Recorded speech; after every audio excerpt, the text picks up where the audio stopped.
வணக்கம் friends, welcome to வெப்டெக் academy.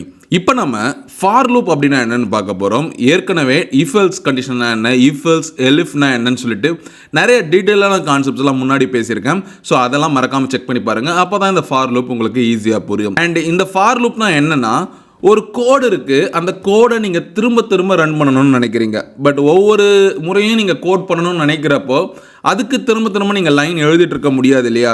For example, உங்ககிட்ட ஒரு பெரிய லிஸ்ட் இருக்குது, அந்த லிஸ்ட்டில் ஏதோ ஒரு விஷயத்தை தேடிட்டு இருக்கீங்க. அதுவும் ஒவ்வொரு இடத்துல மறுபடியும் தேடிக்கிட்டே இருக்கணும். அப்படி தேடுறப்போ அந்த லிஸ்ட்டில் இருக்கிற விஷயங்கள் உங்களுக்கு ஆன்சர் கிடைக்கிற வரைக்கும் அந்த செக்கிங் வந்து நடந்துக்கிட்டே இருக்கணும் அப்படின்னு சொல்கிறீங்கன்னா, அதுக்கு நீங்கள் ஒவ்வொரு எலமெண்ட்டுக்கும் எழுதிட்டே இருக்க முடியாது இல்லையா? ஸோ அதுக்காக தான் இங்கே ஃபார் லூப் யூஸ் பண்ணுறாங்க. ஃபார் எக்ஸாம்பிளாக இப்போ என்ன சொல்லலாம் அப்படின்னா, இப்போ உங்ககிட்ட வந்து ஒரு 1000 ஃபைல் இருக்குது. இந்த 1000 ஃபைலில் உங்களுக்கு தேவையான ஃபைல் வந்து ஏதோ ஒரு இடத்துல இருக்குது. அந்த ஏதோ ஒரு இடம் உங்களுக்கு நிச்சயமாக தெரியாது.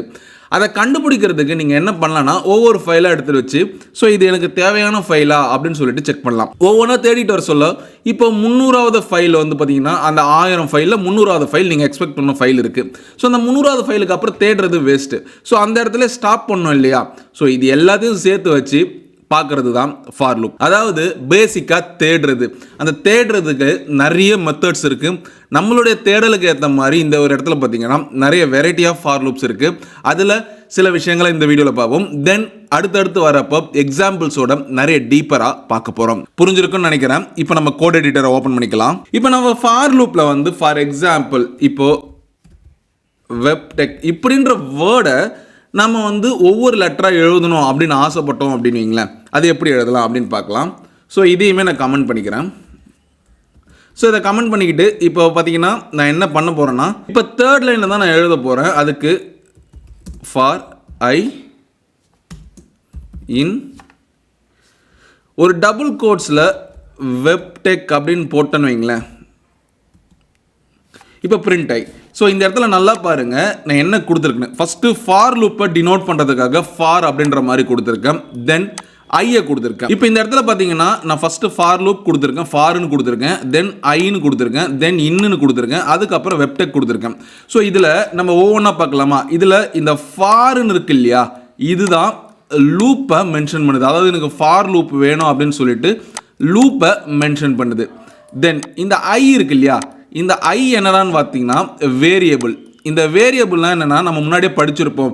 இப்போது ஃப்ரூட்ஸ் ஈக்குவல் டு ஆப்பிள் அந்த மாதிரிலாம் நம்ம படிச்சிருப்போம். Numbers equal to 1 2 3, date equal to this அப்படின்ற மாதிரி கொடுத்துருப்போம் இல்லையா? ஸோ அப்போது இது பேசிக்காக ஒரு வேரியபிளை மென்ஷன் பண்ணுது. அந்த வேரியபிள் தான் இப்போ நம்ம ஐன்னு கொடுத்துருக்கோம். இந்த இடத்துல ஐ தான் இருக்கணும்னு இல்லை, உங்களுக்கு என்ன வேர்டு வந்து ஆப்டாக இருக்குமோ அந்த வேர்டை நீங்கள் போட்டுக்கலாம். இந்த இன் இருக்கு இல்லையா, இந்த ஐக்குள்ளே இருக்கிற விஷயங்களை இந்த ஃபார் லூப்புக்குள்ளே கொண்டு வான்னு சொல்லிட்டு என்ன பண்ண போகிறோன்றதை டினேட் பண்ணுது.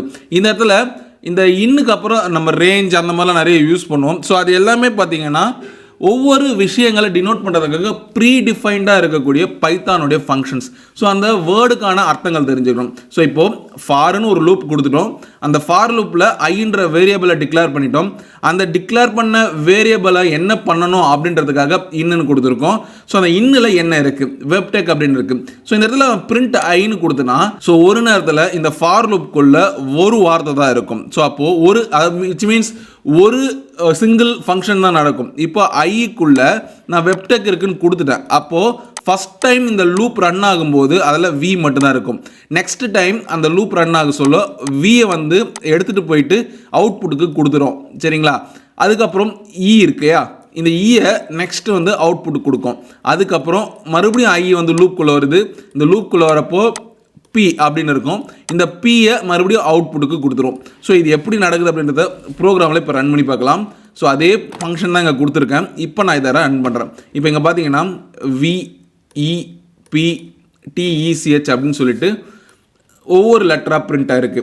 ஸோ ஃபார் லூப்பில் நம்ம ஐயின் மாதிரி நம்ம எனி வேர்த்தை வேணால் கொடுத்துக்கலாம். ஸோ இந்த இடத்துல நான் வந்து டெக் அப்படின்ற மாதிரி கொடுத்துருக்கேன். இந்த டெக்குன்ற கொடுத்ததுக்கப்புறம் இப்போ நான் அப்படியே ரன் பண்ணுறேன். இப்போ நான் ரன் பண்ணால் நமக்கு எரர் வந்திருக்கு. ஏன் எரர் வந்திருக்கு அப்படின்னா, இந்த ஐ அப்படின்றது தான் நம்ம பிரிண்ட் பண்ண கேட்டிருக்கோம். ஆனால் இந்த இடத்துல நான் டெக்குன்ற வேரியபிளை தான் டிக்ளேர் பண்ணியிருக்கேன். ஸோ ஐன்ற ஒரு வேரியபிளை நீ டிக்ளேர் பண்ணலாம், அதனால் ஐயை பிரிண்ட் பண்ண சொன்னால் எனக்கு தெரியாது, அதை எப்படி நான் பிரிண்ட் பண்ணுறது அப்படின்ற மாதிரி கேட்குது. ஸோ தட் நீங்கள் என்ன பண்ணலாம் அப்படின்னா இந்த இடத்துல மேலே கொடுத்த டெக் அப்படின்ற அந்த வார்த்தையை நீங்கள் யூஸ் பண்ணி பிரிண்ட் பண்ணீங்க அப்படின்னா ஸோ இந்த இடத்துல பார்த்தீங்கன்னா வெப்டெக் அப்படின்ற மாதிரி பிரிண்ட் ஆகிடுச்சு. ஸோ இந்த இடத்துல நீங்கள் வேரியபிள் அப்படின்றத நீங்கள் என்ன வேணாலும் கொடுக்கலாம் உங்களுக்கு கன்வீனியண்ட்டாக இருக்கிற மாதிரி. ஆனால் அந்த ரூல்ஸ்குள்ளே இருக்கணும். ஃபஸ்ட்டு நம்பரில் ஸ்டார்ட் ஆகக்கூடாது, சிம்பிள்ஸில் ஸ்டார்ட் ஆகக்கூடாது. அப்படி சிம்பிள்ஸில் ஸ்டார்ட் ஆகணும், அண்டர்ஸ்கோரில் மட்டும்தான் ஸ்டார்ட் ஆகணும் அப்படின்ற சில ரூல்ஸ் வந்து நம்ம முன்னாடியே பேசியிருப்போம். ஸோ அந்த வீடியோவை பார்த்தீங்கன்னா உங்களுக்கு வேரியபிளுக்கான ரூல் என்ன அப்படின்றது மாதிரி தெரிஞ்சிடும். ஸோ இப்போது நான் லூப்பை வச்சு ஒவ்வொரு லெட்டராக பிரிண்ட் பண்ணேன். ஸோ இந்த லூப்லேயே வந்து பார்த்தீங்கன்னா நம்ம என்ன பண்ணலாம்னா 1 2 3 பிரிண்ட் பண்ணலாம். அந்த 1 2 3 நான் பிரிண்ட் பண்ணுறதுக்கு நான் வந்து இந்த டெக்குன்ற வார்த்தைக்குள்ளே நான் வந்து 1 2 3 4 எனக்கு எத்தனை தேவையோ அப்படின்றத நான் போடணுன்ற அவசியம் கிடையாது. அப்போ என்ன பண்ணலாம் அப்படின்னா ரேஞ்ச் அப்படின்ற ஒரு வேர்டு யூஸ் பண்ணலாம். ரேஞ்ச் அப்படின்ற ஒரு வேர்டை நான் 10 அப்படின்ற மாதிரி கொடுக்குறேன். அதாவது எனக்கு 10 வரைக்கும் வேணும் அப்படின்ற மாதிரி கேட்குறேன். மறுபடியும் அகைன் அந்த டெக்கை நான் பிரிண்ட் பண்ணுறேன். இப்போ இந்த இடத்துல பார்த்தீங்கன்னா எனக்கு 0லிருந்து 9 வரைக்கும் பிரிண்ட் ஆகிருக்கு. உங்களுக்கு தெரியும் நினைக்கிறேன். இங்கே 0லிருந்து 9 வரைக்கும் பிரிண்ட் ஆகிருக்கு. ஆக்சுவலாக இப்போ இங்கே என்ன நடக்குது அப்படின்னா லைக் இங்கே பாருங்கள், நான் ரேஞ்ச் கொடுத்துட்டேன். ரேஞ்ச் கொடுத்தவொடனே இங்கே 10ன்ற நம்பர் கொடுத்துருக்கேன். ஆனால் எனக்கு 9 வரைக்கும் தான் பிரிண்ட் ஆயிருக்கு. ஆனால் எனக்கு 1லேருந்து ஸ்டார்ட் ஆகல, 0லேருந்து ஸ்டார்ட் ஆயிருக்கு. எவ்ரி ப்ரோக்ராமிங் லாங்குவேஜ் மாதிரி தான் இந்த பைத்தான் ப்ரோக்ராமிங் லாங்குவேஜிலும் ரேஞ்ச், அதாவது நம்ம ஒவ்வொன்றா வைப்போம் இல்லையா, அந்த இடம் வந்து பார்த்திங்கன்னா 0ல் ஸ்டார்ட் ஆகும். தென் நீங்கள் எந்த நம்பர் கொடுக்குறீங்களோ அந்த நம்பருக்கு -1 போட்டு அதுக்கு முன்னாடியே முடிஞ்சிடும். அதாவது இங்கே நான் 10 கொடுத்துருந்தேன், 10க்கு முன்னாடி 9 அப்படின்ற மாதிரி முடிஞ்சிருக்கு. ஸோ இது ஆக்சுவலாக முடிஞ்சதுக்கான காரணம் as per the programming language rules. Range அப்படின்றது வந்து பார்த்தீங்கன்னா இப்போது இந்த வெப்டெக்னு இருக்குன்னு வைங்க, இதுக்கு ரேஞ்ச் நம்ம கொடுக்கலாம். இப்போது இந்த V வந்து 0th பொசிஷன், இந்த E வந்து 1, P வந்து 2, T வந்து 3, E 4, C 5, H 6. ஸோ இப்படி போயிட்டே இருக்கும். ஸோ ஆனால் இதோட ரேஞ்சு பார்த்தீங்கன்னா 7. இந்த ரேஞ்சு பார்த்தீங்கன்னா 7.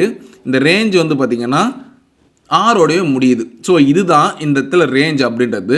ஸோ அதனால தான் இங்கே நான் 10 அப்படின்ற கொடுத்த உடனே எனக்கு வந்து 10க்கு முன்னாடி 9 அப்படின்ற மாதிரி முடிஞ்சுது. இதுவே உங்களுக்கு ஒரு டவுட் வரலாம். அதாவது எனக்கு வந்து 5ஆம் நம்பர்லேருந்து 10ஆம் நம்பர் வரைக்கும் பிரிண்ட் ஆகணும் அப்படின்ற மாதிரி கேட்டால் இந்த ரேஞ்சில் நீங்கள் எக்ஸ் ஆக்சிஸ் ஒய் ஆக்சிஸ் அப்படின்னு கொடுக்கலாம்.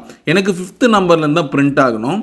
அப்போது 5, 10 அப்படின்ற மாதிரி கொடுத்தேன் அப்படின்னா இந்த இடத்துல பார்த்தீங்கன்னா எனக்கு 5ஆம் நம்பர் பொசிஷனில் என்ன இருக்கோ அது பிரிண்ட் ஆகுது. இப்போ இங்கே எனக்கு 5ஆம் நம்பரில் ஸ்டார்ட் பண்ண சொன்னால் 5 நம்பர் ஸ்டார்ட் ஆகிடுச்சு. ஆனால் நான் முன்னாடியே சொல்லியிருந்தேன் முடிக்கிறதுக்கு 1 மைனஸ் பண்ணி தான் முடிக்கும். அப்போ 5 to 9 அப்படின்ற மாதிரி இருக்குது.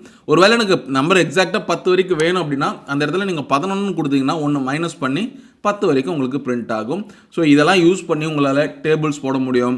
நிறைய ஃபங்க்ஷன்ஸ் வந்து மல்டிபிள் டைம்ஸ் வந்து ரன் ஆகக்கூடிய ஃபங்க்ஷன்ஸை வந்து உங்களால் ஈஸியாக போட முடியும்.